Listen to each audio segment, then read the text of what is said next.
I'm here at the King's Foundation Garden at Chelsea Flower Show. I was here on Monday before we went up to Dumfries House to host our summit with the King's Foundation. Harriet, you've never been to Chelsea before, and this is also your first time seeing this. How does this compare to what you've seen at Dumfries House?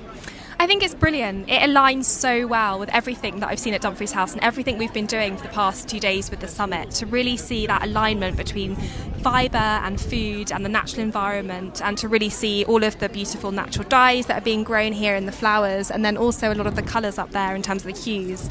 So it's brilliant to be here in person today at Chelsea.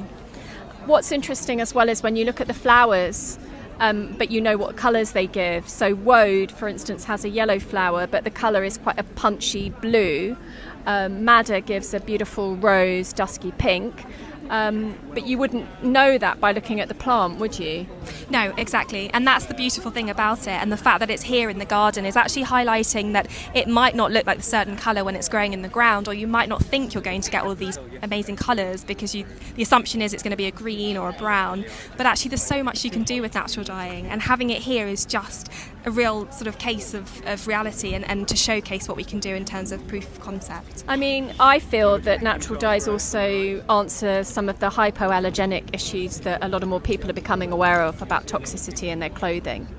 Have you noticed more people getting behind that idea? Absolutely, absolutely. I think there is a real fear now, because we're talking more about natural fibres and natural production. People are really quite scared to be wearing clothing that has synthetic dyes in it, because the question is, well, what's it going to be doing? What's it doing to my skin? My skin's the largest organ in my body. Yeah. And there's a real conversation actually about how we need to be incorporating more of a natural dyed approach to the fashion industry and beyond.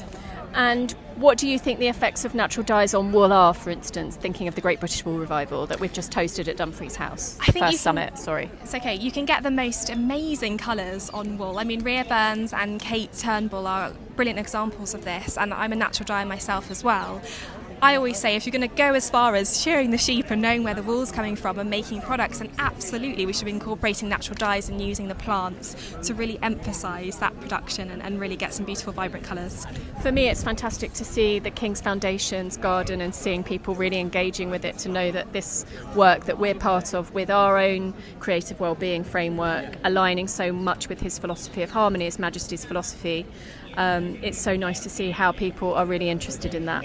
Yes, definitely. I think people coming, engaging with it, looking at the plants, understanding what the King's Foundation is all about, and the fact that we've been in collaboration with them for the Great British Wool Revival and this summit is just absolutely brilliant. And I'm so excited about the future and what our events are going to hold for us. Thank you.